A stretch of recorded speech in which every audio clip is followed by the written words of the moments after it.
Thank you. Good evening. Thank you for joining us. Today we have members of the public joining us through the Zoom online meeting platform, some from their computers and some by phone. And the process for public participation will be the same as it was for a regular face-to-face public council meeting. So I'll ask that you hold your questions until the end of the meeting. Everyone is automatically muted when they join the Zoom meeting, and after adjournment, if you've logged online, we will take questions and we'll tell you at that point how to ask us questions. So we have an agenda in front of us. First of all, are there any changes to the agenda? No changes. So I'd like a motion to adopt the agenda as presented. Moved. Seconded. All in favor? Thank you. And we're going to start with our delegation. Naomi Flechette regarding Resilient Coast. Naomi, we'll turn it over to you. Can you hear me okay? We can. Thank you. Excellent. Okay, thank you. So thanks so much for the opportunity to speak with you this evening about the Sunshine Coast Together project. I'll just tell you what I hope to go over in my presentation, and then we could get into it. So first, I'm going to start with a little bit of information about social connectedness and why it's so important. And it's a real driver of the purpose of this project. Then I can tell you a bit about Resilient Coast and our experience strengthening social connectedness and resilience here in our community. Then I'll tell you a bit about our latest offering, the Sunshine Coast Together project. And then we can go into how the District of Sechelt might want to become a project partner with support from the Plan H Healthy Communities Grant, Community Connectedness Grant. And I'm probably going to say the words connectedness, social connectedness, and resilience about a bazillion times. So right. I'm happy to stick around for any questions afterwards. But I'll start off with social connectedness. So social connectedness is recognized as a key determinant of health and well-being, and it's really a fundamental component of community resilience. Research shows us that a lack of social connection is actually more detrimental to our health than obesity, smoking, and high blood pressure, while people who live in socially connected neighborhoods actually report a greater quality of life, health, safety, and generally are more prepared for emergencies. Unfortunately, research also shows right now that social isolation is on the rise in Canada, and that fact is exacerbated by our current socioeconomic challenges of the pandemic and physical distancing measures. So it's really more important than ever right now that we help community members build and maintain social connectedness, and especially as we look to seeing how our society opens up, helping people understand how they can build that social connectedness while also staying safe. So Resilient Coast's purpose is to help build community resilience by supporting and strengthening social connections at the neighborhood level, sharing useful tools and resources, and advocating for resilient community design and cross-sectoral collaboration.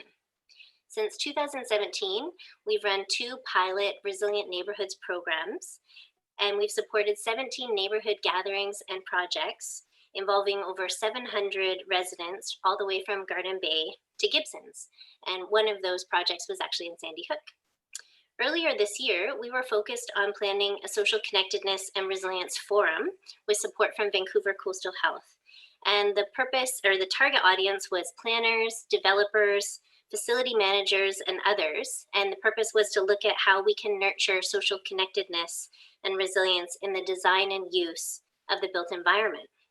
Of course, in the light of the global public health emergency we're all going through right now, we decided, in light of that, we realized, public forums probably are a no-go for the foreseeable future, and also that we wanted to be more responsive to community need in this time. So we decided to pivot the use of our Vancouver Coastal Health Funds, and that's where the Sunshine Coast Together project was born.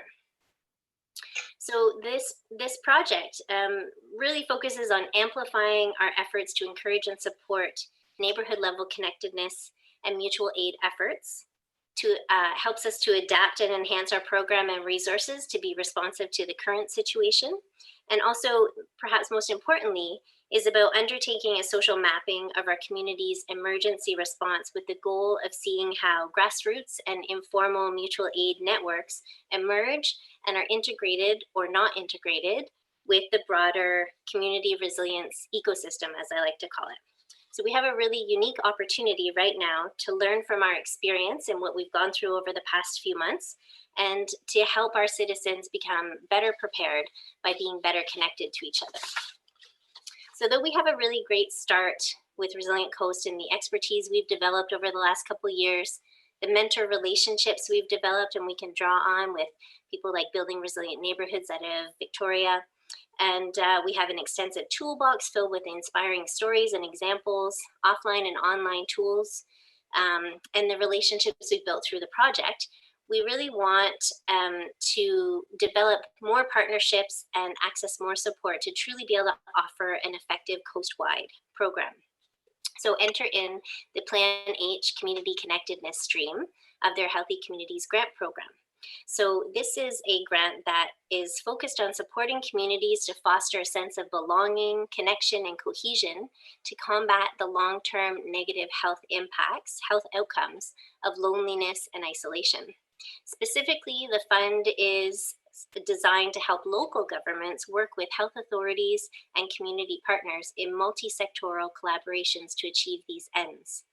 So that's the purpose of my presentation tonight, is to invite the District of Sechelt to consider partnering with Resilient Coast and the Vancouver Coastal Health Sunshine Coast Healthy Communities team on this Sunshine Coast Together project. Last night I made a presentation to the town of Gibsons, and their council was very supportive of the idea and is interested in being a part of a region-wide effort. I will be making a presentation to the Sunshine Coast Regional District on June 11th to their Planning and Development Committee. And I'm working with staff to look at, what mechanisms there are within the regional district to put forward this kind of grant proposal. And we also have community partners. I'm working with April Struthers of Whitworks, and she is actually going to be leveraging some of her funds from the Resilient BC Anti-Racism Grant to look at applying an inclusion and equity lens, because a big part of this is how do we ensure people are connected and that no one is really left out, because some people are very connected and some people are very not connected. She's also going to be the lead on the social mapping aspect. And then, of course, we want to, the purpose is to be really integrated and help many different community organizations put out the information that will support the people that they, that support their contacts with building social connectedness and accessing the tools that will help people build better networks and more mutual aid networks. So I think that's more or less everything I wanted to cover in the presentation. And I want to, again, thank you very much for having me at the council meeting tonight virtually. And I'm happy to answer any questions and to forward further information and work with staff or council if you're interested in partnering. Thank you. Thank you, Naomi. So just so council's aware, I've had a couple of meetings, Zoom meetings. Council was invited to attend those, and a couple of you did take part in that. A conversation actually started in the community with some members of the community task force, because they have a communications group and a volunteer group, and they're finding that other people want to get connected as well. And they wanted to see how to expand this. So I set up a Zoom meeting. I invited some of the community associations as well.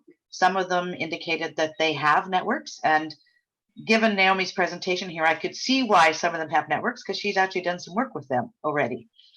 But some of the other community associations have indicated that they are interested in taking this and moving it forward. So I'm excited by this, but I turn to council and see if you have any questions. Councillor McLean. Yeah, thank you. So it sounds like we're taking a regional approach to this, but my understanding is that the value is in the neighborhood level. So I'm wondering if you could speak to a little bit of how we're going to be working with individual neighborhoods and if some are going to be selected over other ones. Yeah, so that's a great question.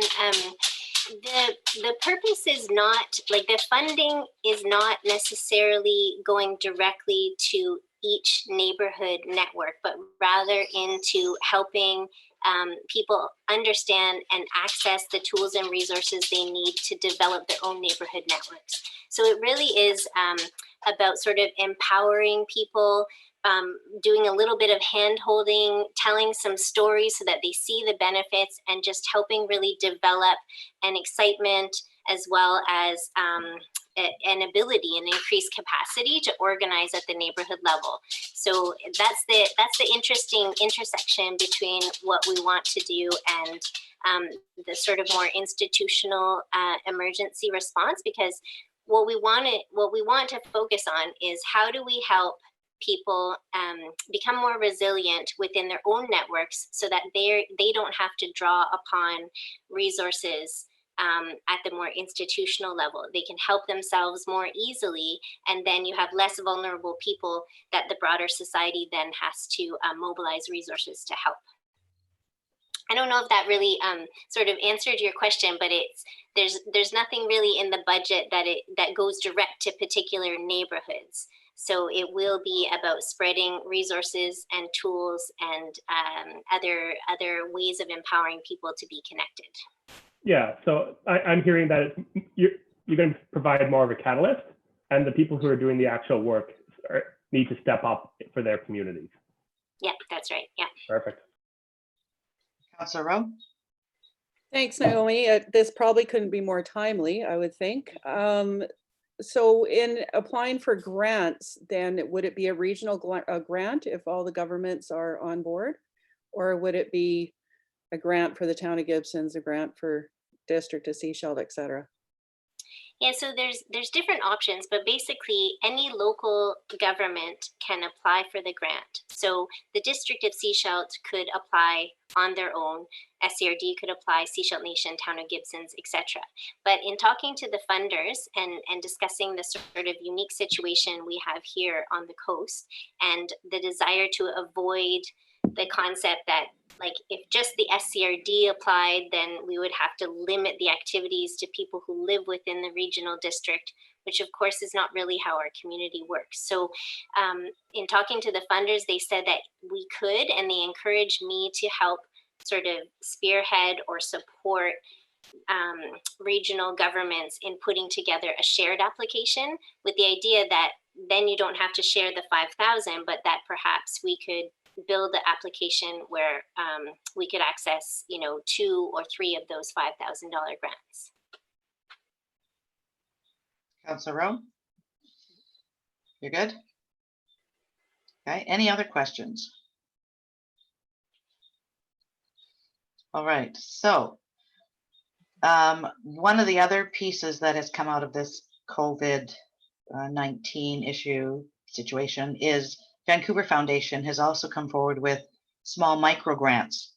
So once we actually had a structure in place, or had, an organization or a community, a block, a neighborhood that is looking at putting some kind of structure in place for their area, there are actually small grants that they can apply for, from $50 up to $500 to help fund some of the activities that they're looking at doing. So this would be the first step, and then the other would follow. Councillor McLean. Sorry, I have a wasp flying around in here. Careful. I just want to quickly say that I'm really looking forward to this. I think it's a critical failure of the Sunshine Coast is that we think we're a connected community, but there's not many people who are actually connected to their direct neighbors. I think our connections work in other ways.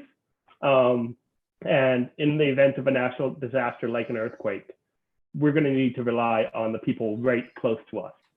So I'm excited to see us promote the place-based relationships a little bit more rather than organizing around relationships like we do currently. Okay, so next steps would probably be a recommendation to refer Naomi's presentation. First of all, we should receive the presentation. So let's do a motion to receive the presentation. Moved, seconded, all in favor? Thank you. And then a recommendation to refer this to staff to investigate this and come back with potential next steps. And I'll make that motion. Seconded. Any other questions or comments? All those in favor? Thank you. Thank you, Naomi. Great, thank you so much. All right, next item on our agenda is a proclamation, Pride Month for June 2020. So whereas the District of Sechelt and Sunshine Coast as a whole has a large and diverse, multi-generational, multi-ethnic, LGBTQ2+ community comprised of lesbian, gay, bisexual, asexual, transgender, queer, questioning, agender, genderqueer, non-binary, two-spirit people, and more, who honor a culture that is distinct and vibrant with its own history and traditions. And whereas traditionally in June, Sunshine Coast Pride Month celebrates LGBTQ2+ people, arts, culture, and recreation, and provides an opportunity for the whole LGBTQ2+ community to identify and connect with each other. And whereas social, emotional, and cognitive isolation are key factors in the disproportionate risk for suicide, substance abuse, and addiction within the LGBTQ2+ youth population, Sunshine Coast Pride Month provides vital opportunities for LGBTQ2+ youth to identify and connect with their peers and LGBTQ2+ elders, which enables a sense of belonging. A strong sense of belonging contradicts the risk factors, and strong community saves lives. And whereas we, as LGBTQ2+ community members or as allies, all strive to create a healthy, supportive, welcoming, safe, and inclusive community free from prejudice and discrimination, which we can all call home, now therefore, I, Darnelda Seegers, do hereby proclaim that June 2020 shall be known as Sunshine Coast Pride Month in the District of Sechelt. Let the rainbows come out to play. And we have with us tonight Lori Lask. Given the different environment we're working in, we've asked Lori to give us an indication of what kinds of activities we anticipate seeing during the month of June. Thank you so much, Mayor Seegers. That was a brilliant reading of the proclamation. That was just, you booked the gig, I'm telling you. I'll talk to your agent after. Thank you so much for the proclamation, and we are so delighted. The various organizers from the Sunshine Coast Pride events that go on during the year, mostly during June, we all, for the first time ever, all got together and tried to come up with some solutions. Not being a community to allow a virus to keep us down, we are going online, and so we have a month of events that will be online, starting with a queer book club at the Gibsons and District Public Library. We're having a queer trivia night. These are both on June 6th. We're having the art show. The art show will be in the Art Center. And I have the whole schedule on prideguide.ca. You can find it there, and you can find it on other information on sunshinecoastpride.com. But the main events are the Sunshine Coast Pride Dance is going online. It'll be interesting. And Sunday in the Park with Pride has now been slightly pivoted, and it's now going to be Sunday on the Porch with Pride. So you'll be able to sit out there with your favorite rainbow drink and rainbow flag, and we're going to have an afternoon of I don't know what. It's still in the makings. I'm looking forward to that. Sounds exciting. I look forward to taking part. Thank you. We'll look for you out in the Zoom crowd. Okay. Thanks, Lori. Thank you Okay. for being here. All right. So we'll move on to item 5.1, minutes of the 7 p.m. regular council meeting of May 6th. And that is for adoption. Moved and seconded. Any errors or omissions in there? All right, all those in favor? Thank you. And then minutes of the 3 p.m. special council meeting of May 8th, pages 31 to 34. Sorry, I just have to get there.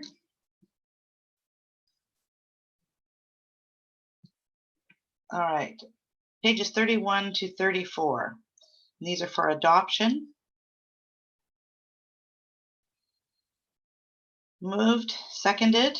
Are there any errors or omissions in this one before we vote? Not seeing any. All those in favor? Thank you. And then any business arising from the minutes? Not seeing any. Let's move on to item number 7. This is Advisory Planning Commission meeting of May 5th for receipt. And look for someone to move that. Moved and seconded. All of those in favor? Thank you. And then we move to bylaws. It's item 8.1A. This is District of Sechelt Fees and Charges Bylaw number 575-1/2020. First, a motion to receive the report. Moved and seconded. All in favor? Thank you. And we'll turn this over to Mr. Curry, I believe.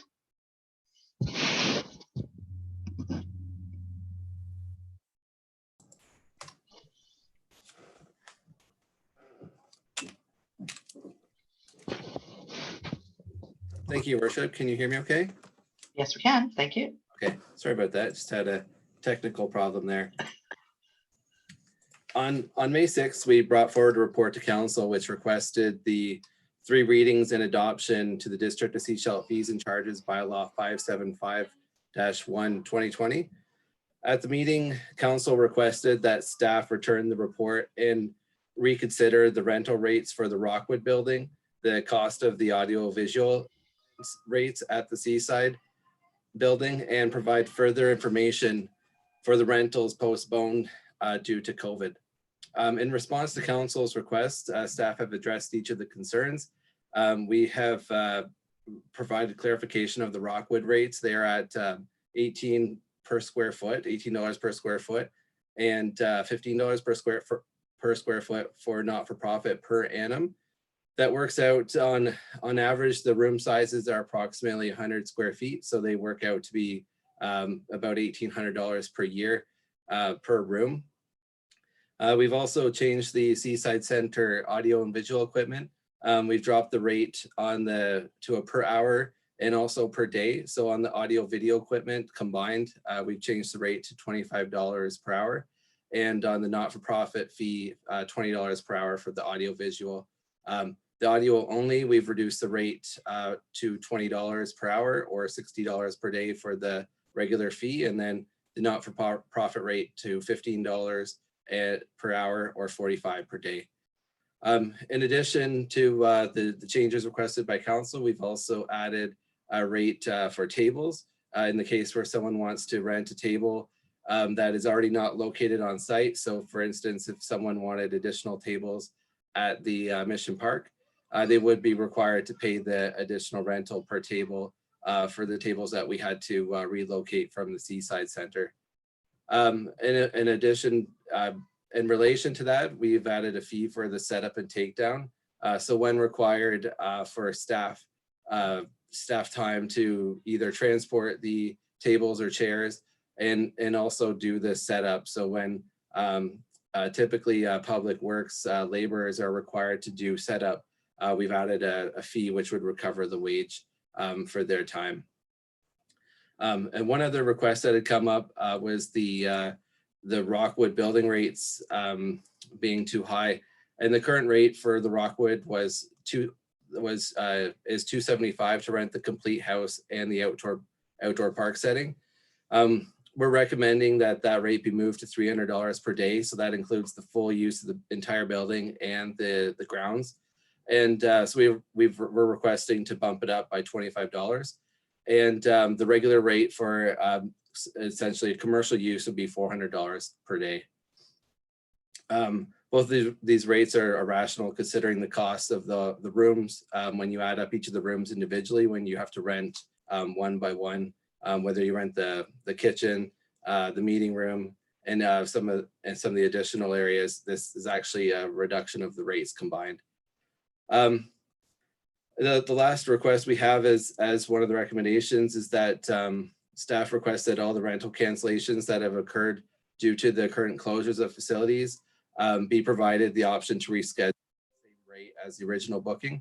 So anyone we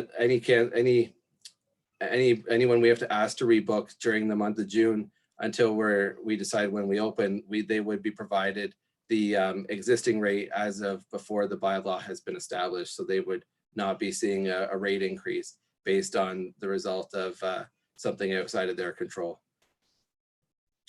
And that concludes my presentation. Thank you. Thank you. Any questions by council? So those who came forward with questions last time, have the changes addressed your issues, concerns? Councillor Toss going yes, Councillor McLean. Right.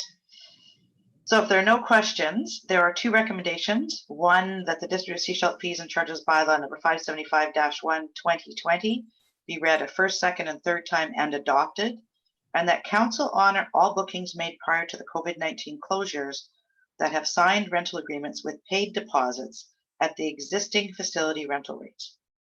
Someone like to move those recommendations? Moved. Is there a seconder? Seconded. Any other questions, comments? All those in favor? Thank you.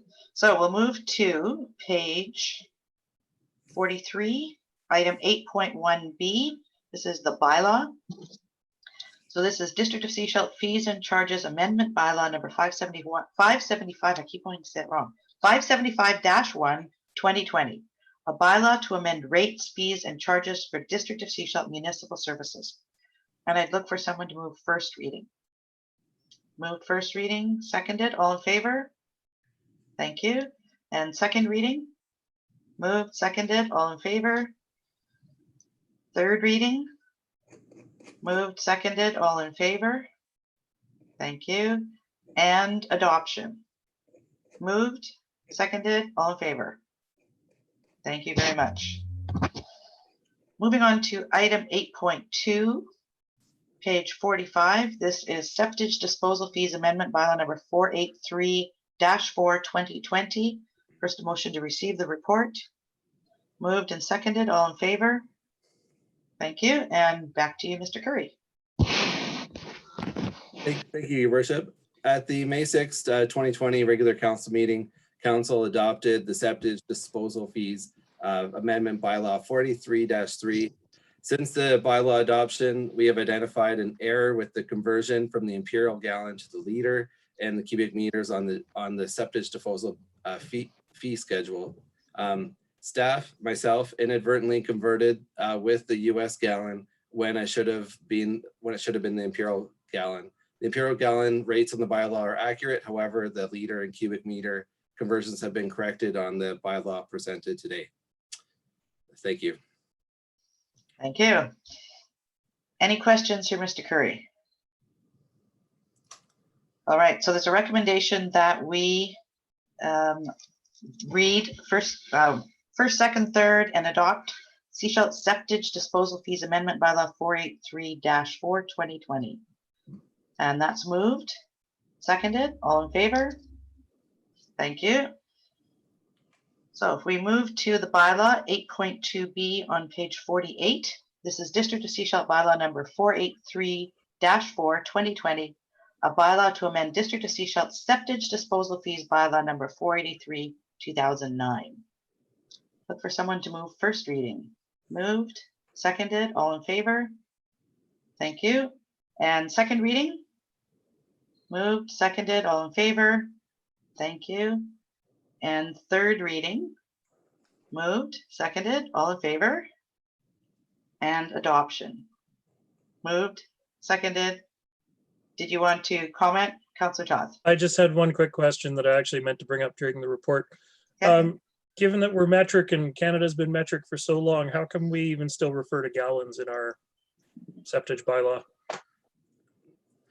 The septic collars still measure by gallons in most of the trucks. So although our measurement on our machine up there, the receiver is in liters, we convert it for the septic collars. So it's just a lot easier to include all three measurements on the bylaw. All right, so we have adoption in front of us. All those in favor? Thank you. And Mr. Curry, thank you for catching that, and thank you for bringing that forward. Appreciate it. Thank you. Thank you. All right, so we move on to item 8.3A. This is rezoning application for mixed-use development at Wharf Avenue and Porpoise Bay Road. This is for Wade, and I understand Winston Wade is in our gallery. I can see him there. So he's watching carefully to see what we do today. So we have a report in front of us. I'd like someone to move receipt of the report. Moved and seconded. All in favor? Thank you. And this is, I don't know who's doing this one. It says planner. Okay. Thanks, Ben. Thank you, Mayor and Council. So I'll give you as brief as I can overview of the application and where it's at now. This is a rezoning application for a collection of 3 properties on East Porpoise Bay Road and Wharf Avenue. It's a proposal for a 5-story mixed-use building with 40 residential units, about 420 square meters of commercial floor space on the ground floor. And it's being introduced via Comprehensive Development Zone 42. The existing zoning in the area is predominantly residential, the R2 zone, although the adjacent building to the south is zone C2. For the OCP designation, the 3 properties are predominantly downtown center land use designation. One of the properties is multifamily mixed residential. The proposed uses are in compliance with the OCP designations, and all of the commercial uses would be near the Wharf Avenue frontage, so within the downtown center designation. Again, for OCP compliance, as far as density, the proposal is maxing out on density within the official community plan, as the downtown and mixed multifamily residential areas allow up to 100 units per hectare. And the current proposal is 99 units per hectare for the 40 units on the property. For height, we are permitted to consider applications up to 6 stories in some locations with some criteria attached. And this proposal is, as you know, for 5 stories. The Comprehensive Development Zone, CD42, in a comparison to the R2 zone, is displayed in this table here. There's a few highlights I'll go over. Obviously, the uses are considerably different, the commercial element being introduced, tourism, commercial, office, retail, service, business, and additionally childcare facility. And these are uses that are typically found in the C2 zone, although they've been pared down a little bit. Lot coverage is fairly similar to the existing R2 zone, 5% increase to 45%. Still quite modest for a commercial mixed use building. The setbacks are the same and increased. Side yard setbacks have increased from 1.5 or 3 all the way up to 5, and 5 meters for the rear setback as well, and front setback. The height is one of the bigger differences, as that's an increase to 16.5 meters, where the current R2 zone allows 10.5. So that's an increase of 6 meters to allow for the 5 stories. For parking, a change in the parking regulation is also proposed to reflect the mixed use nature of the building, as well as the multifamily nature. We're proposing a 1.25 spaces per unit, as well as 1 space per 40 square meters of floor area. The parking requirements, we have done some analysis, although we do have a transportation study that was provided that further supports these reductions from the existing regulations in the bylaw. We've canvassed a number of similar jurisdictions to see what they've adopted, particularly in downtown areas that are close to transit and within walking distance to amenities and shops. And you can see that what's being proposed is within that range and somewhat conservatively in that range as well. That's for a total of 61 parking spaces on site.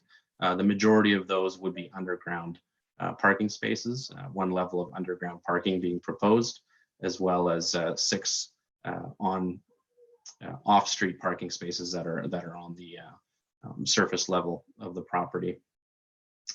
Staff will be further exploring options for transportation demand strategies. These would include things like car share parking, cash and loop options for parking spaces, reduced parking stall sizes for the underground to see if some additional spots can be realized that way, dedicated electric vehicle charging and parking as well. The development will also be subject to a form and character development permit. This ultimately would be required before building permit issuance, but staff are recommending that we wrap this up in the approval process for the rezoning, and that conditional approval for a development permit to be conditional on adoption of the zoning bylaw. And this would include a comprehensive review of the guidelines for DPA 6 and 7, which are for the downtown area as well as the multifamily residential, and those overlap in these mixed use scenarios. There was a public information meeting held on February 26th at the Seaside Center. It was attended by approximately 35 people, and the event was hosted by the applicant. And a comprehensive presentation was given of the proposal so far, and the audience was largely supportive. Supportive comments have been received. Most of the concerns that staff noted were regarding traffic impacts, particularly to the intersection, and also parking considerations as well. So currently staff are recommending that first reading be given to bylaw 25-307, that we negotiate voluntary community amenity contributions with the applicant, and that we begin a referral process for this version of the proposal to relevant stakeholders and agencies, and that would include the fire department, the regional district, etc. This application has already been to the APC, where a favorable recommendation was received, so we would not be sending it back to the APC until a development permit is ready for referral to them. If you have any questions, I'd be happy to answer them. Thank you. Any questions? Councillor McLean and then Councillor Todd. Thank you. You didn't show the site plan here, but I just wanted a little more information on the community amenity space that's provided. And how will use of that be determined? So that does form part of the current proposal, but negotiations with the applicant are still ongoing to see how suitable that space would be for community use. And it's to be determined whether that would be part of the final proposal that would come to council for second reading, that in preparation for public hearing. So I wouldn't have a firm commitment at this point that it would be an amenity space. That's the proposal at this particular point in time, but we haven't figured out a viable way of whether that's a space that is suitable for community use. Okay, Councillor Toth. Generally speaking, I'm pretty supportive of this application. I think it's a good spot, and I want to thank the applicant for taking the time to listen to feedback about articulating the building and softening it and taking concerns from the neighbors into account. I did have one question. The last time we'd seen this, admittedly, it may be in the report and I missed it. Has Winston decided whether to go with wood frame or concrete construction? I'm not aware that has been decided at this point. Okay. And that would come forward at a later date? It would likely form part of the development permit, although getting right down to the detail of whether it's wood or concrete construction, we may not really get into that as part of the forming character. Those are really, building permit considerations as far as construction styles, but it could form part of some energy efficiency requirements that the OCP does speak to. So to get those efficiency requirements, some concrete construction might be required. Ordinarily, I would like to see wood construction, but given the articulation on this building, I think wood construction will lead to maintenance issues down the road on it. But that's obviously a conversation he's got to have with his architect. So thank you. Councillor Kuster. Alton pretty much said what I was going to say, but I just wanted to, yeah, I'm really happy to see this move forward finally. And I do applaud Winston for listening to our community and taking the feedback and adjusting the building and making all those modifications. I was at the APC meeting and definitely in general good feedback from them as well. So I'm just really happy.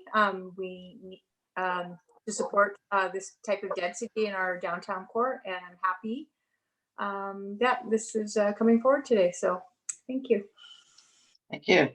Councillor McLean? Yeah, just one more comment on the parking. Looking forward to seeing what we can do with the transportation demand management stuff. So bikes, I'm obviously a fan of car share. But just one minor change that could make a big difference is looking at where the gate is placed in the underground parking. The more space that's free assignment that is available to the public, the less issues we have around the parking. So if that gate is just pulled back further in the building and some of those commercial spots can be either for customers or employees, I think that would relieve a lot of the pressure. Councillor Kuster? Okay, sorry. I'm done. I was just lowering my hand, so sorry. Okay, and I think I beat you to it and lowered it. Okay, I have a couple of questions. One is with regards to the parking. I know we have a couple of other buildings downtown that have parking requirements that we imposed on them. And have we actually done any studies or looked at how those parking stalls are actually being used? I'm wondering if, I mean, I know you've looked at reducing the requirements based on what's happening in other communities. I'm wondering if it's still too high, and I don't know that. Is that something that we've looked at? Over to you. There's definitely a lot of considerations, and I would say parking, assessing parking demand is somewhat more of an art rather than a science in some ways. Some of the numbers that are reflected in our analysis were from the International Transportation Engineers Association, and those numbers are quite low compared to many municipalities, but are informed by a large database of parking studies. So looking at what the actual parking utilization rates are. The 1.25 per dwelling unit also incorporates visitor parking, where we typically see 10% of that, reserved for visitors. So it's not necessarily that every single unit would have 1.25 parking spaces. It would be divvied up, and that's something we also need to look into as far as how parking assignments work. Does every unit come with its own spot? In some developments, you'll see that unit, the parking cost extra for the unit because parking is quite expensive to provide, and it's so I think that hopefully answers your question. But okay, thank you. Councillor Toth? Yeah, one thing that has been discussed in the past, turning lane from Wharf onto Seashell Inlet Road. It looks as though we're taking the corner truncation to provide for that at some point in the future if we need it, but the plan is not to construct it, or? So the truncation is shown on the current site plan. That was part of an earlier revision, but we are still working with our engineering department to see if that's really necessary. It does have quite a significant impact to the site, at the developable area of the site, and to some degree it'll depend on how the sidewalks are configured and that kind of thing. We are requiring an engineer design for the intersection, and that will take into account turning radiuses of all the industrial type traffic that would be going down that way. So currently the engineers are not calling for a dedicated turning lane necessarily, but that's something we'll look into as we move forward. Thank you. All right, any further questions by council? All right, so there are some recommendations on page 50. Councillor McLean? Yeah, I'll move recommendations 2 that council give first reading to zoning amendment bylaw number 25307, 2020. Recommendation 3 that staff negotiate a voluntary community amenity contribution in accordance with the policies contained within the OCP, and recommendation 4 that staff refer the bylaw and supporting documents to relevant stakeholders and agencies. All right, is there a second? Oh, is seconded? Lots of people seconding. All those in favor? Thank you. So we'll move on to item 8.3B, which is the actual zoning amendment bylaw on page 100. So it's item 8.3B, District of Sechelt bylaw number 25-307-2020, CD 42 Wade, being a bylaw to amend District of Sechelt zoning bylaw number 25-1987. Look for someone to move first reading. Moved, seconded, all in favor. Thank you very much.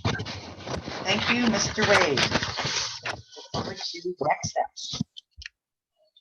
All right, so move on to item 8.4A. This is zoning bylaw amendment 25-289, 2018, 6317 Bly Road, West Sechelt.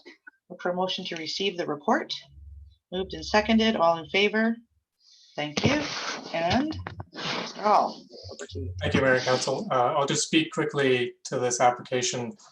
It's been a while since it's been in front of council, but it's back again, and I think we're between staff and the applicant come to an agreement on how to move this forward successfully. Earlier in the year, and actually at the end of last year, the applicant approached us with a request to look at their rezoning conditions again, and particularly the servicing requirements that were set at the time of rezoning to potentially reconsider what was required at what stage, and with a view to reducing the costs for the eventual subdivision. So staff went away and reviewed the various extended works that were required, set out at the time of rezoning, but ultimately would be part of the subdivision, and came away with an approach to go back to the applicant to say we can reduce some of these excess extended works that were required. And as part of that, even though it wasn't part of the applicant's original request, we also investigated the affordable housing contribution and determined that it was calculated using the OCP instead of the zoning bylaw. So it ended up being a bit higher than it would normally have been had we used the zoning bylaw to calculate the lift. So where we are, we've got the report in front of you with the proposal to revise two of the rezoning conditions that were previously endorsed by council.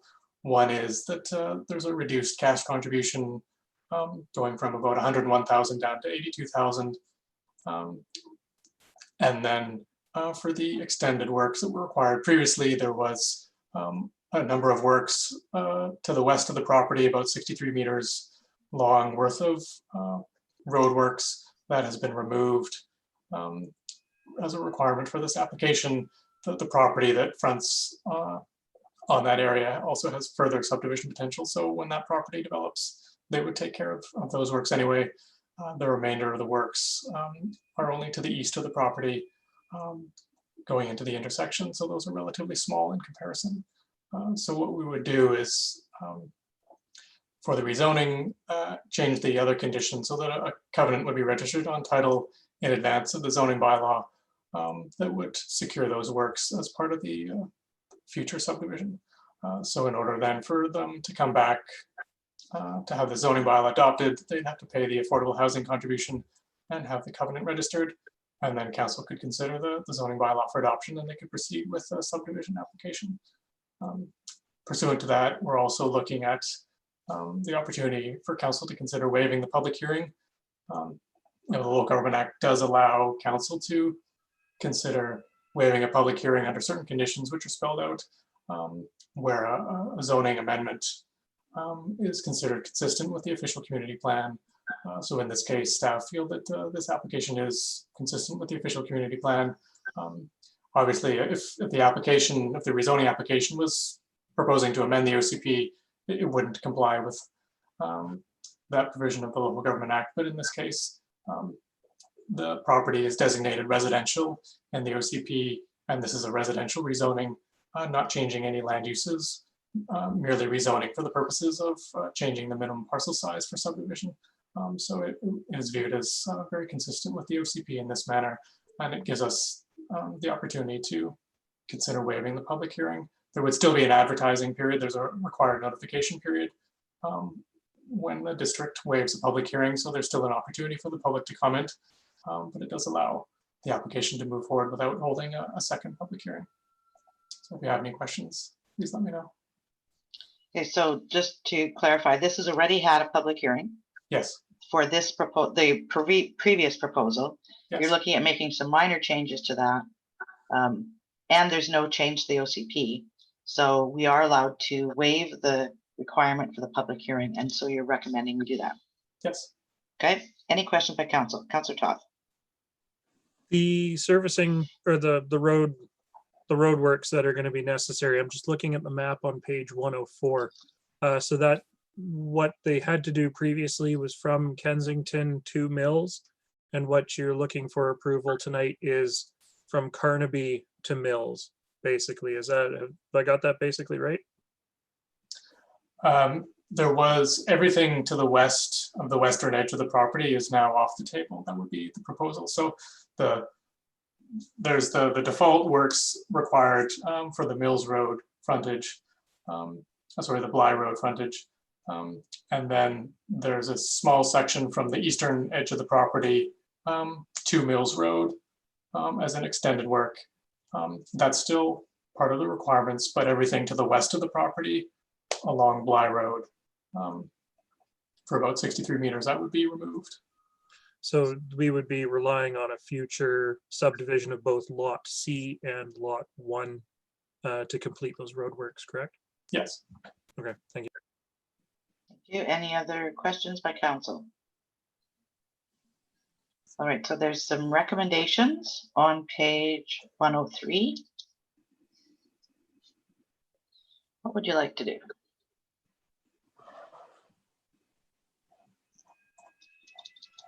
Councillor Toth? I've just got one more question. Okay. The value of the works west of the property line, do we know what that approximately is? Off the top of my head, I don't know, but it's fairly substantial. Okay, thank you. All right, would someone like to move the recommendations on page 103 as presented? Councillor Scott? I'll move recommendation 2, 3, and 4. All right, is there a seconder for that?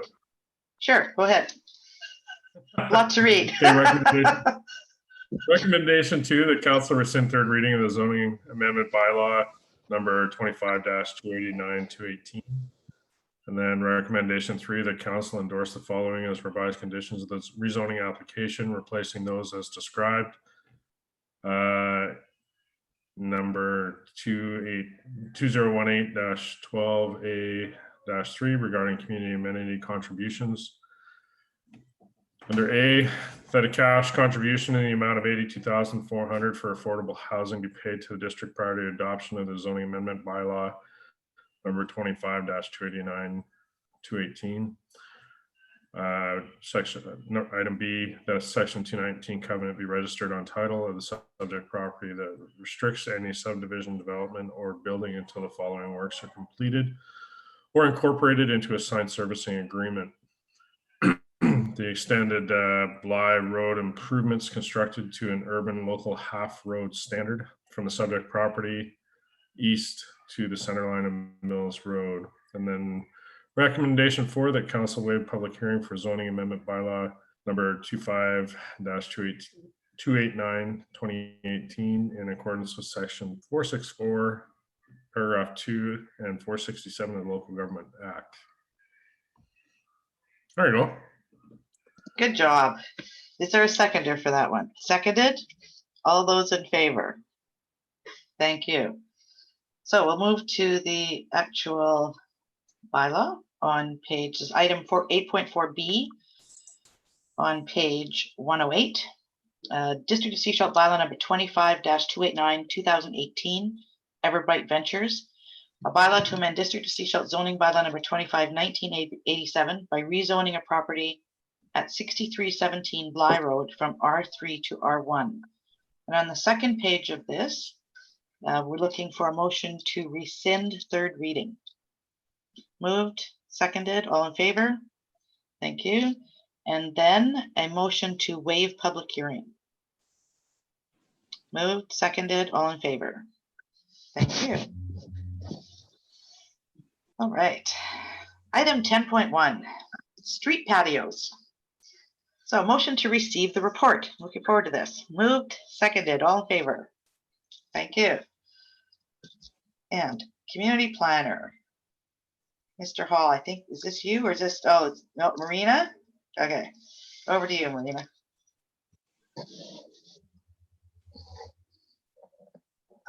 Okay, you got it, good. Yeah, thank you. So you have the report in front of you. It's basically a report that's seeking council endorsement to create a pilot project for testing new approaches to allow for street patios on public sidewalks and roadways.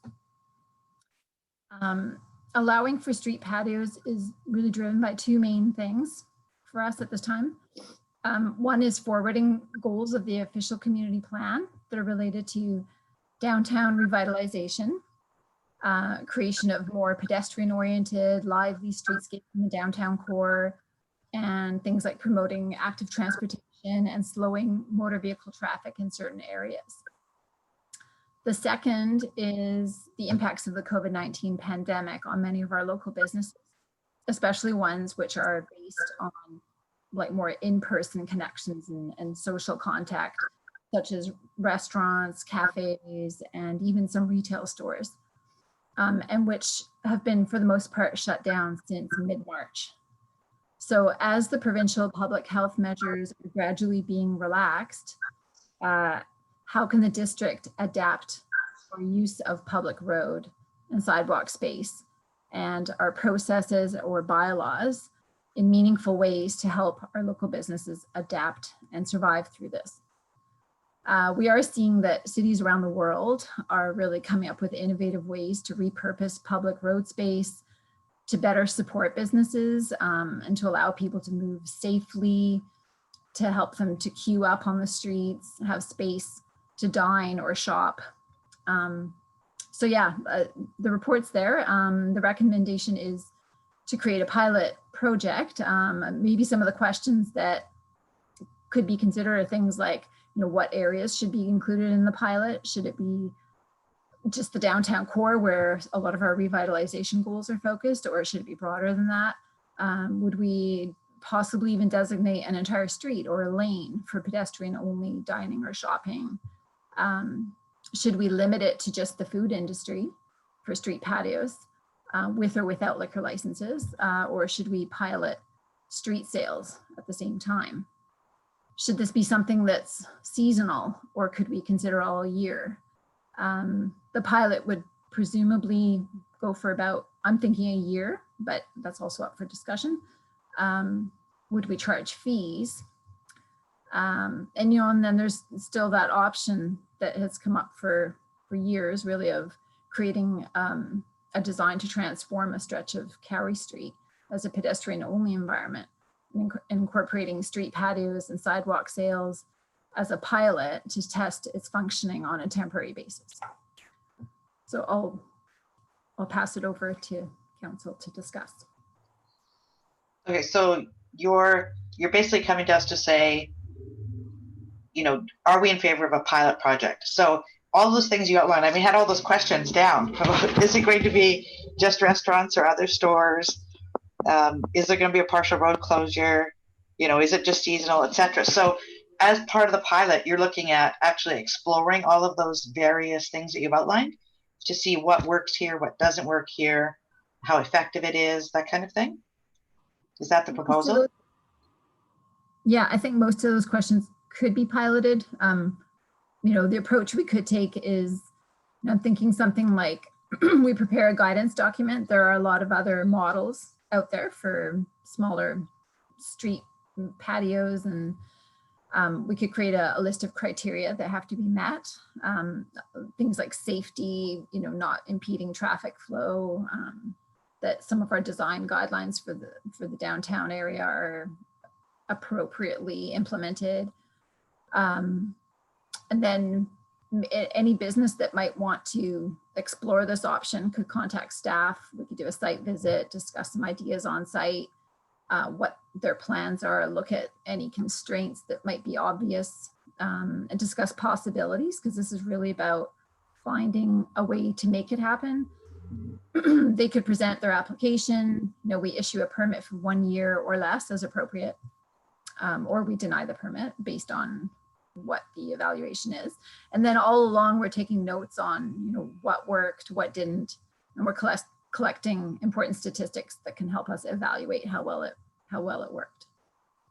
Okay. Council, any questions? Councillor McLean.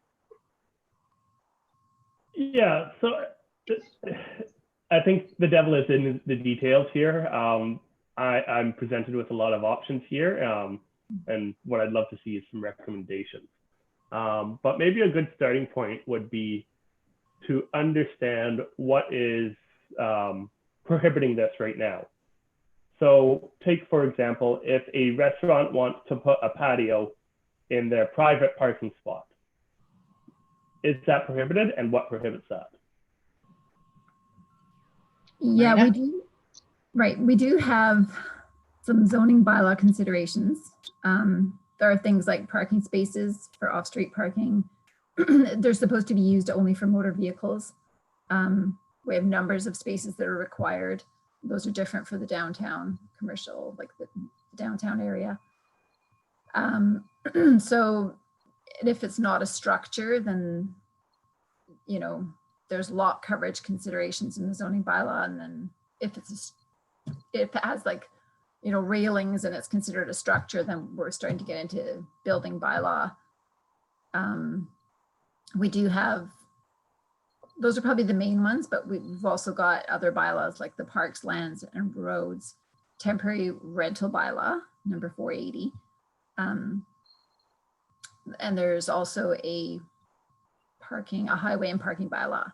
So because we wanted to get this on the agenda so that we can start moving on it, we didn't really do a full analysis or evaluation of how all those bylaws could work. But this is about looking at the ways that we could make something happen. Okay, Mr. Allen, did you have your hand up? Yes, thank you. I just wanted to clarify and define the difference between on-street use. Let's say there's a cafe on Calgary Street and they want to bump out onto the road, take up a couple parking spaces. That would be like a license of occupation for our road allowance, for example. Somebody, a restaurant, a brewery that wants to do a patio on its own property, for example, they're taking away parking spaces. We need to see if that's appropriate. We need to know about life safety, adjacency to building and exits, and so forth. The other part is the sale of liquor. For example, that has to be approved by the Liquor and Cannabis Regulation Branch, whereas the sale of clothing or coffee and muffins does not. So that is another little wrinkle as well. So staff here has conducted, the preliminary analysis is based on SDBA's proposal for a pilot project. We're keen to work with them. We've got lots of ideas, lots of options, and we want to know where council's support level is. Should we proceed with this? How do you want us to move forward? Assuming you do. Thank you. Okay, Councillor Kuster. Yeah, I definitely think it's something we need to explore. A lot of our businesses obviously have been hurt by this whole COVID-19 COVID. And we need to, look at options for them. I don't think it should be just restaurants. I think if there's other businesses that are coming to staff and they want to look at options to do something as well, like it shouldn't just be limited to, restaurants. I think we need to think outside the box, and definitely I think it's something that we should explore. It would be a great pilot project. Where those parameters are right now is kind of all up in the air, but I think it's definitely worth it. I think our businesses deserve that from us. I think we need to support them as much as we can, and I'm all in favor of this.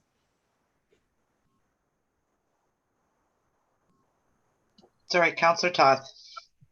Yeah, I think this is a great idea. The place that I've seen it put into place quite effectively was in Canmore, which admittedly is not, you know, a BC jurisdiction, but they do it, I think, only for their restaurants and their pubs and breweries and stuff like that. And it brings so much life into the street. I think that this is a great, it's a great idea. It's a 21st century idea. This whole idea that our sidewalks and our streets are only for driving is kind of dated. And I'm happy to see us move on with something new. I don't think we should be, I think we should let staff be broad with their approach. And I think we should see what the businesses want to do. I do have some concerns around opening it up to all businesses that want to do sidewalk sales and things like that, because by the time you've got sidewalk racks out there and you've got sandwich boards, you suddenly have little access for scooters or mobility impaired people trying to get through. So I really love the idea for restaurants and breweries. I love the idea of constructed patios, and I really want to see this go forward. Thank you. Councillor Kuster, did you have another comment? I didn't, but I do now. I mean, I kind of agree with Alton, but I don't. I mean, I feel like every small business in our community deserves a chance if they want to come through with a proposal. Yeah, no, we shouldn't have a big sandwich board that blocks, you know, pedestrians or people with mobility issues. But if they have a great idea, I don't think we should just limit it to restaurant and breweries, because there's lots of other great businesses that may have some great ideas, and I don't think we should limit it. So, Councillor Rowe. Yeah, I mirror what or echo what everybody is saying.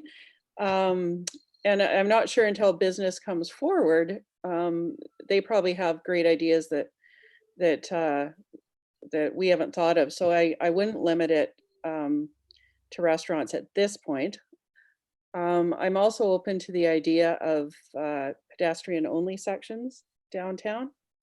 And I think a project like this is actually going to draw people downtown. It's something new and exciting, and it certainly shows that we support our local business and responding to what their needs might be. So again, a broad stroke to start with, I think, and see what they come back to us with. Councillor McLean. Yeah, to follow up on Councillor Rowe's point, I want to see the focus here being about making our downtown welcome to people again. For the next year plus, there's going to be a lot of people who are going to be hesitant about going downtown. And I think that's what's really going to hurt our businesses. So I feel like the primary goal should be creating something that pulls people downtown, that says, we are open. We want you to be here, and we have created a safe space so you have enough space to come downtown and feel comfortable in whatever size bubble it is. Is it 2 meters? Is it more? I want that safe space for people to come downtown, because if we are locked up in our house for another year, that is going to be brutal. So we need to make our downtown accessible to all. All right, any other councillors want to weigh in?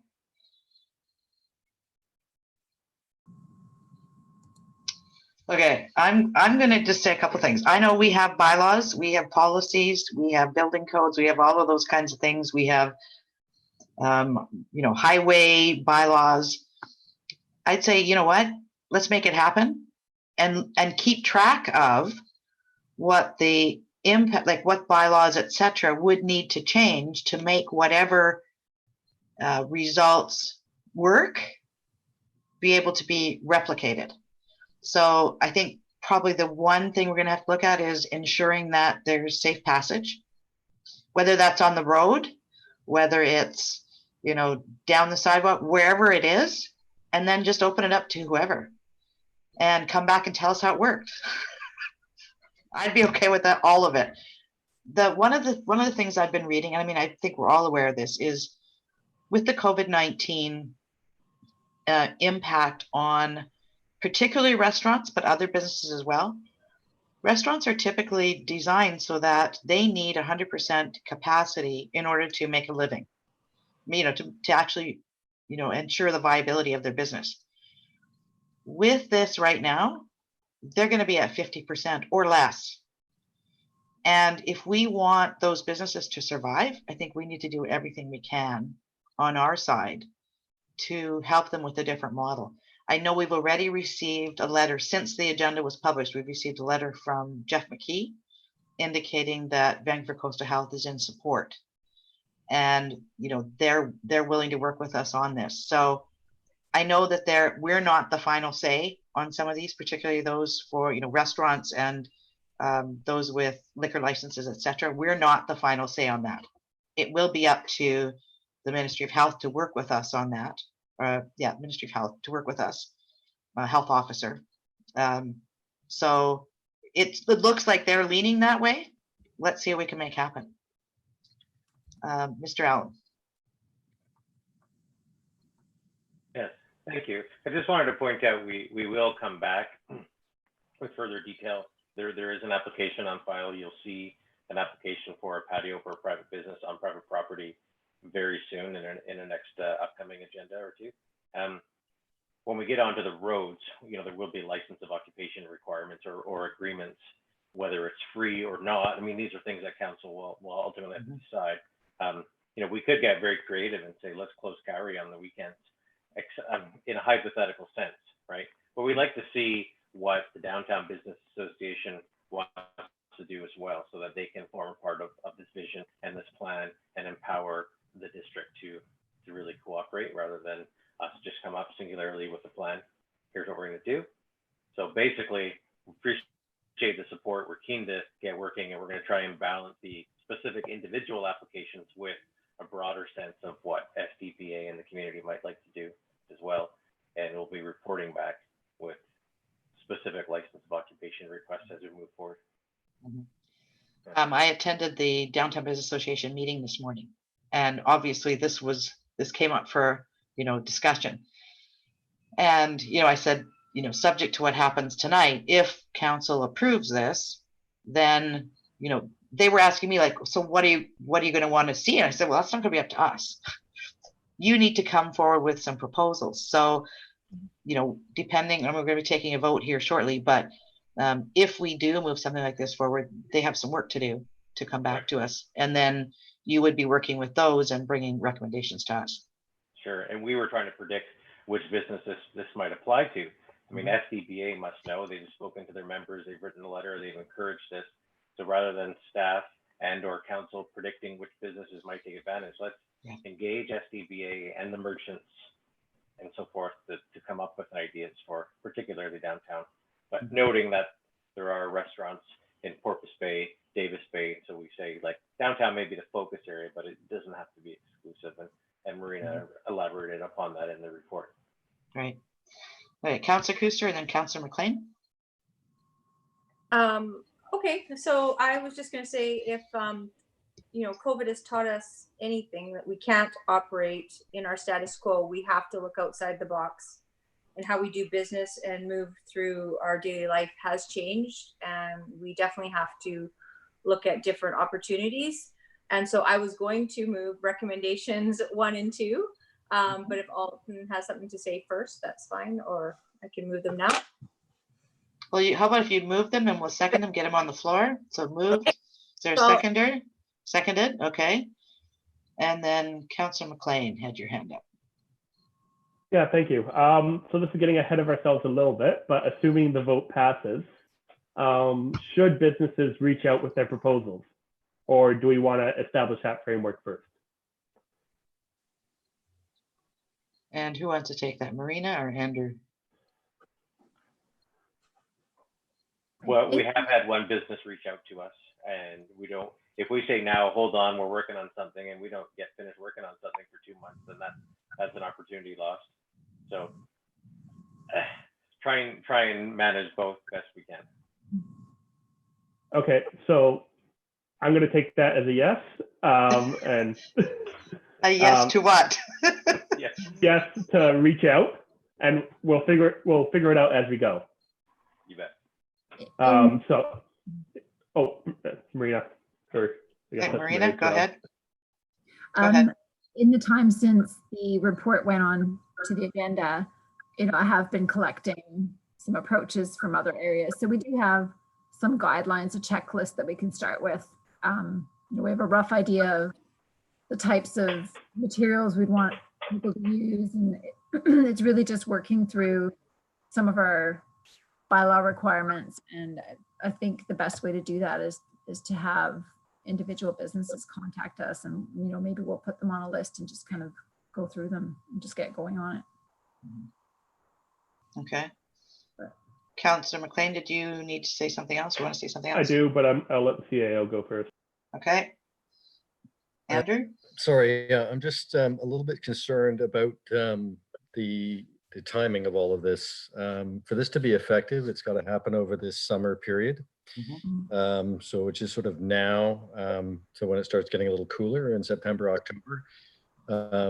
So I'm just curious, or maybe we can give some thought, or council can give some thought to what sort of things it is that you're going to want to look at in improving these things, so that we don't create another stream of bureaucracy where people are coming up with these nifty ideas to do on sidewalks, and we're going through some protracted process through staff, and then back to council, and then back and forth, because the summer will be over.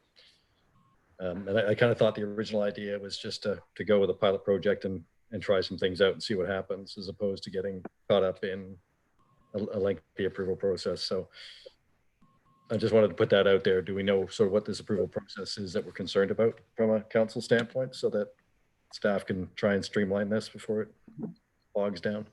Okay, I'm going to weigh in first. I'm just going to say, if staff know that we've made arrangements for people to be able to move on the sidewalk, and we know it's safe, I'd say go for it. I don't care to see anything. Just make it happen. Councillor Kuster, you got your hand up? Yeah, basically, I was gonna say the same thing. Let's get this happening.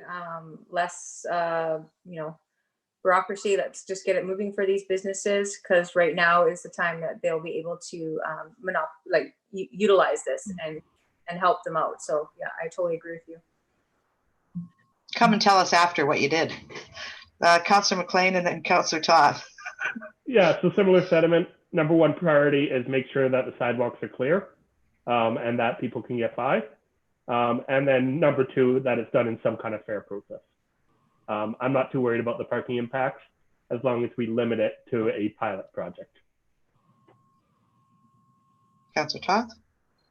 To echo Councillor McLean, I think the concern is not necessarily that the sidewalks are clear, because if a business wants to set up sidewalk sale, they need to be able to partially occupy the sidewalk, as long as the sidewalks are passable by mobility limited individuals.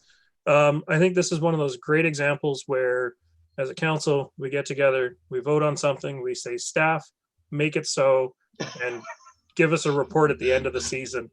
I don't think we need to be getting bogged down in the details on this particular project.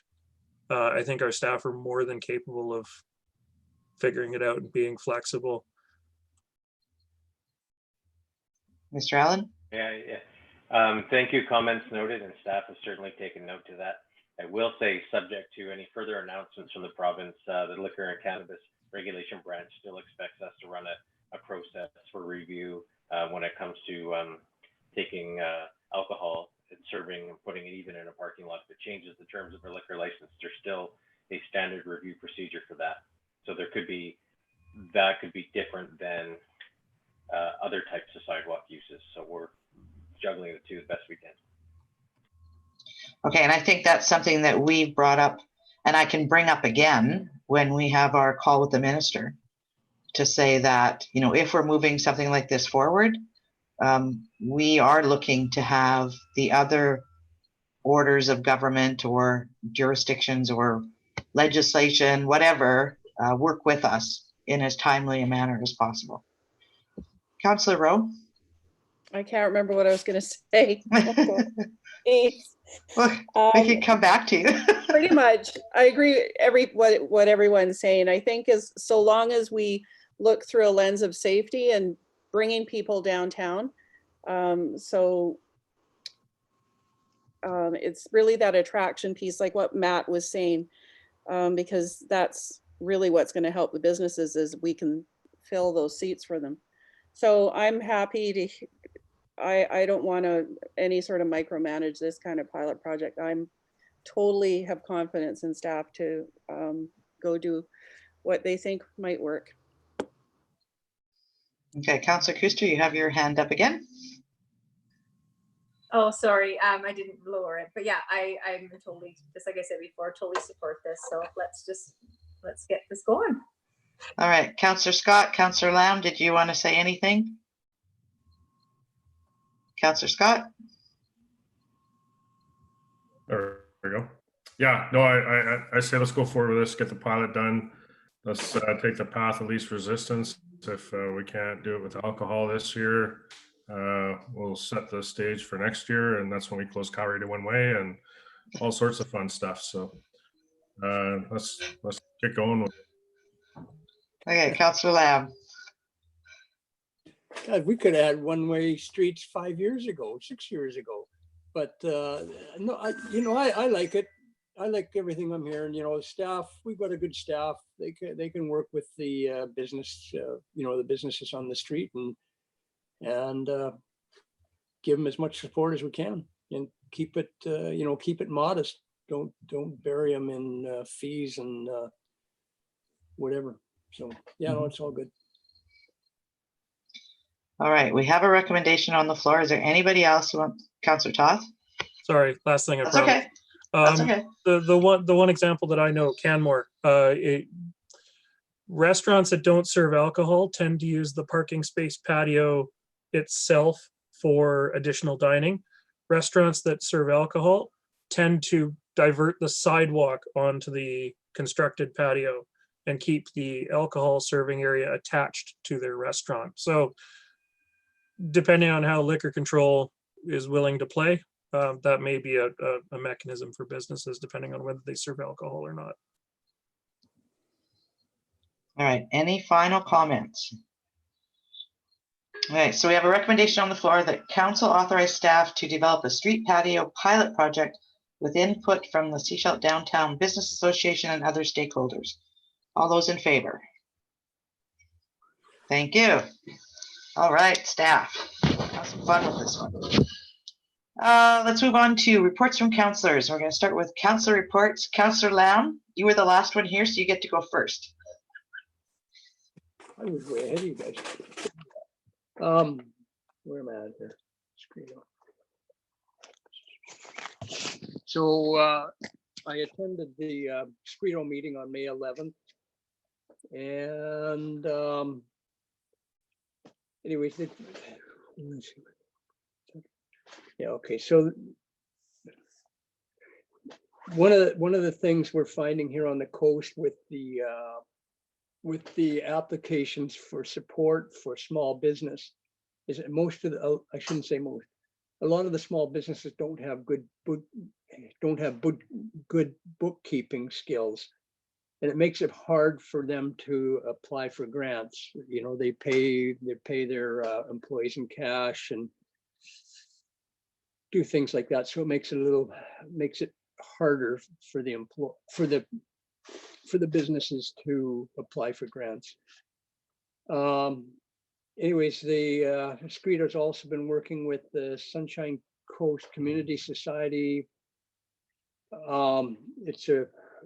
So they're setting up a situation where they've been buying, they put pre-cooked meals into different grocery stores, and every 4 meals that they sell, 1 meal gets donated to the food bank. And what it does is it creates employment for the employees at the restaurants. So it's been able to help the rest, it's been able to put some money through the restaurants. Also, they've been working on an index for commercial and industrial lands that are available.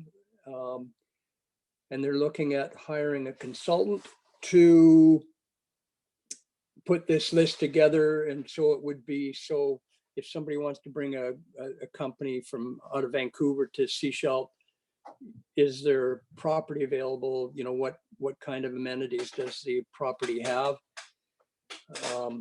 So, you know, there's nothing like that available here on the coast right now, and there's no place for anybody to reach out to it. They're also looking at talking to Simon Fraser University in their community economic development. They have a program there, community economic development, and they're looking at seeing if they can bring them to using the Sunshine Coast as a project for them. And the last couple of years, they've worked in Clearwater and they worked in 100 Mile House. And anyways, it's been successful in both those communities. And it is a course at Simon Fraser University. So there you go. That's my report. There I was. Okay. All right, Councillor Rowe, over to you. And then we'll go, so Councillor Rowe, Kuster, McLean, Scott, Toth. I don't have much to say. I had short ribs for dinner tonight out of the program Tom was talking about. They're really good meals. Attended the housing committee meeting, first one for me in a couple months. So it was nice to get back. There are some really engaged new members. So I think I'm really enjoying that committee. We're going to do some good work. And then tonight attended the public meeting for the community services building with 86 other people. And I'm kind of liking Zoom for that reason. There was a fair amount of engagement and questions and seemed to work really well. Anyways, that's it for me other than work. And I won't bore you with that. Councillor Kuster. Yeah, I'm going to keep it short tonight too. We did have a housing meeting, and I definitely agree with Brenda. There's some great new members with great ideas. You know, we talked about approved designs, access, lot sizes, setbacks, and just moving forward with possible how we're going to move forward with OCP and DCCs, etc. So just a great foundation to start with, and I'm just really excited about the new group and hope we can get something going for that. Personally, just I think I've said this before, I'm dealing with a grad and they got some bad news about the grad ceremony, but I can say it is June 6th. All the high schools will be going to Elphinstone, and today, unless something changes, fingers crossed, parents will not be able to attend. So it's quite heartbreaking for us, especially since we only have one child and this would be our only grad. So it's pretty sad. Anyways, that's it for me. Thank you. Councillor McLean. Yeah, so like a couple people mentioned, we had a housing meeting. So the main focus of the housing committee is to provide freestanding rental suites in people's backyard.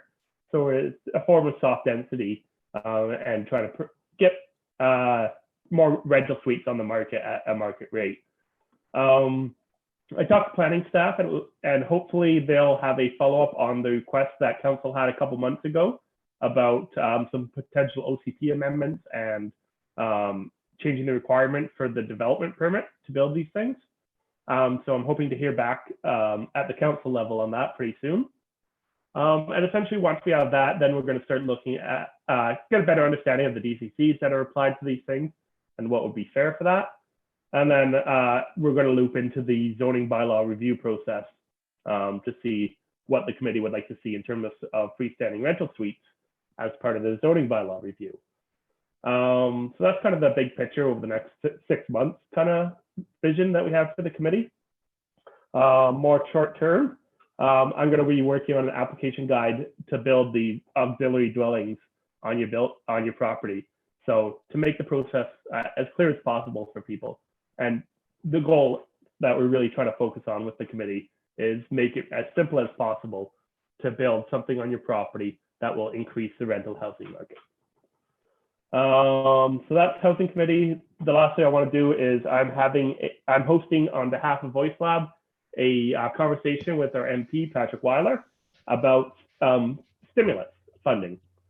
So traditional stimulus funding provides infrastructure construction jobs, but we're finding that this pandemic is really affecting women and other people in non-construction industries. So how can we help these people? I think it's going to be a really interesting discussion, and that will be on Sunday at 7 p.m. and on the facebook.com/Voice Sunshine Coast. That's all I got. Thank you. Councillor Scott, sorry, next. Not a whole lot on the council stuff. The last 2 weeks, I did attend the community services public hearing tonight. Great presentation. Really look forward to seeing that come through council so that we can get that project going, and hopefully they get their support on the capital funding. And yeah, haven't heard anything bad on it, so I'm really looking forward to that. And that's pretty much it. I'm also dealing with a grad, same as Janice, so it's challenging times in that world, but on we go. That's it. Thank you. Councillor Toth. As a former chat grad myself, I can only imagine how frustrated and upset they are that they're going to have to go down to Elphinstone for the graduation ceremony. From the council side of things, I've been pretty quiet. I had something, but I didn't get a chance to write it down before it was my turn to speak. So here we go. I've been busy helping my daughter get connected to a lot of her Zoom meetings, school, scout meetings. She's just in the other room on a scout meeting right now by Zoom.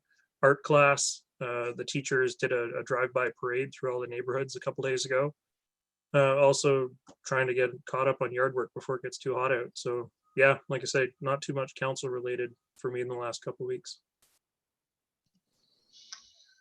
All right, I have to say I'm noticing that the majority of the community are kind of just dealing with the status quo and wondering how this opening that we're starting to see happen this week is actually going to play out and what the impacts will be. Businesses are looking at how do they operate. And so there's all of that kind of stuff. I know that we've had for the last number of weekends, visitors coming to the Sunshine Coast, but I haven't heard the final word on it. I've driven around, I know others who've driven around, and I don't believe that there has been a huge impact. I think what I'm hearing is that most of the people who are coming here are following the rules, following the guidelines. I did do 2 interviews last weekend that went across the country around our, cottage country kind of thing.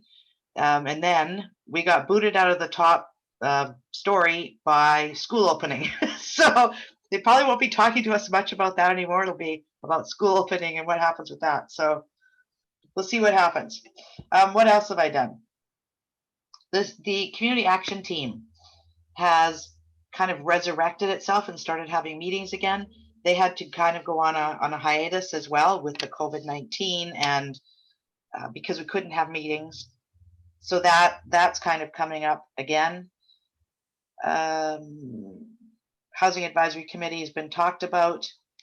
Interviews. I did a Zoom chat with the Brownies.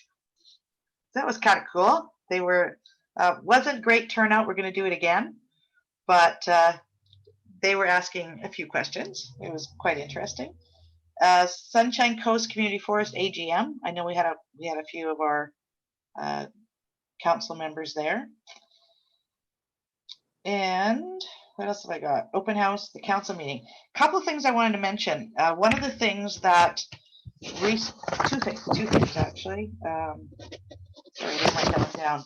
The federal government came out originally with the business loan program. A business had to have 20,000, I believe, or 50,000 or something. They had to have anyway a certain amount of money in payroll certain expense for payroll. That actually missed a lot of businesses. So businesses, for example, we have on the Sunshine Coast in Seashell, we have a tattoo parlor. Well, he rents the space, but then rents out space to contractors. And he's not the only one. There are others as well. We took that back to the federal government. They have now come out with the program and widened the criteria so that a business like that would now be eligible for the $40,000 loan. And the way that works is you have a certain period of time to pay it back. If you pay it back in that time frame, they actually forgive $10,000. So those businesses who didn't qualify before should now go back and look at that program because that's potentially available to them. They've also come out with some additional funding for social service programs and community support programs. Information actually just came out yesterday with some additional information today. This money is going to go out quickly. There is an information session tomorrow and an information session on Monday. We're going to send it out. I've got my executive administrator sending that out to a number of organizations who were requesting we send that out through up and down the coast. So if you're in one of those organizations, know that this information is available. If you don't get information on it, email me. I can send it out to you very quickly. And then the final one I want to mention is the regional district is doing a session on Monday called Let's Talk Water. It is May 25th from 6:30 till 8:30 p.m. and it will be via Zoom. We're looking at utility bills. We're looking at the water projects. So we would have had council conversations on Monday. We are not going to have council conversations on Monday. We're requesting that all of the Seashell residents who were planning on coming there or who have questions about water, please join us at the Let's Talk Water session with the SCRD on Monday. That's it. That's all I'm going to talk about. And then back to Councillor Toth for his SCRD report. Totally stole my Let's Talk Water comment. Yeah, it's not just water, it's also wastewater facilities in the regional district rural areas and also solid waste billing in the rural areas. So there should be a good turnout for that, hopefully. My SCRD report is attached to the agenda, so I won't speak too much to it. It was a fairly quiet week or quiet period because the first Thursday of the month there are no SCRD meetings. The one thing I did want to highlight, we have an infrastructure services committee meeting tomorrow morning at 9:30. One of the items on that agenda is going to be the phase 2 of the groundwater project, which is looking at additional well sites. So we're waiting for approvals to build Church Road, but we're not waiting for Church Road to be finished before we start looking at the next batch of wells. And so there are several sites for that. And they're also going to be looking further at Gray Creek because the first test well missed the aquifer. So that's my report if anybody's got any questions. Any questions for Councillor Toth on his SCRD report? All right, let's move on to council correspondence. So first, a motion to receive the correspondence. Moved, seconded, all in favor? Thank you. And there are 2 items on here for action. One is about the Seashell Public Library memorandum of understanding is what it should read. And how would we like staff to proceed with this, or what should we do with this one? Page 138, 139.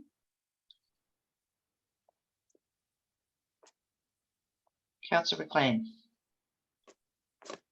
Yeah, I think it's still an unfair funding system. The October Area A is only paying a third of what they should be paying. I believe they're fully served by the library, but I recognize that there were extensive conversations, so I'm going to support signing the MOU. Well, I don't know if there's an MOU actually created yet. I think what they're indicating is that they request that we support negotiation of a 5-year memorandum of understanding. So funding has been approved for this year, and that may or may not be what is set up as the basis for ongoing funding for the next 5 years.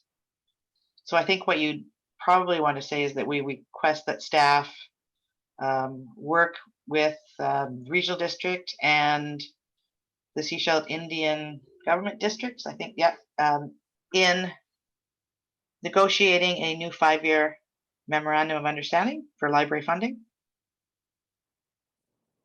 Councillor McLean? I mean, I thought that was the work that they did because No, it's we 2 actually, years in a no, row now that we've only done 1-year agreements then. that's right.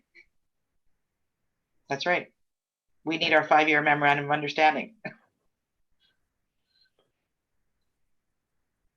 I mean, you were at the conversation Yes. at the SCRD.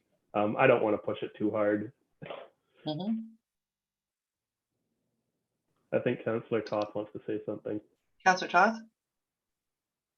Yeah, if I look at the, I guess it's page 137 at the very top there, it says that the SCRD board requests an update on the municipality's confirmation of 2020 funding. So I don't know if that was just because we hadn't passed our budget yet that this letter was even sent in the first place, if this is supposed to be forming the baseline for the MOU. Perhaps Director of Finance, Mr. Douglas, would like to chime in on that. Mr. Douglas? Yes, thank you, Your Worship. I had a conversation with the Director of Finance at the SCRD today, and we're both committed to seeing this 5-year agreement or memorandum of understanding come to fruition this year. So we are going to get together and try to put together kind of steps how we see how we want to move this forward in an efficient manner and get it done. So I have a copy. I was just sent a copy of the newest version, which has the new numbers in it for this year, and I think blanks going out. So I'm going to review that tomorrow, and I'll get back to the Director of Finance at SCRD and come up with kind of a plan on how we see this moving forward with the 3 governments. So you're looking for a recommendation from council to have you basically move forward with putting together this MOU and bring it back to us? Yes. Okay. Someone like to move that? Moved? Seconded? All in favor? Yes, please, get her done. And then the final item on here is with regards to signing a joint letter for the Sunshine Coast with regards to recycling, a recycling amendment with BC Recycling to include the ICI sector. Move, Councillor Toth, over to you. Yeah, I think ICI recycling on the Sunshine Coast is seriously lacking, as it is in many isolated communities, because even remote communities have road access to bigger facilities. And I'm happy to move that the District of Sechelt supports this letter and that the mayor be authorized to sign it on the district's behalf. Thank you. Is there a seconder for that? Seconded. Any other comments or questions? All those in favor? Thank you. Any emergency items? No? All right. Motion to adjourn. Moved and seconded. All in favor? Thank you.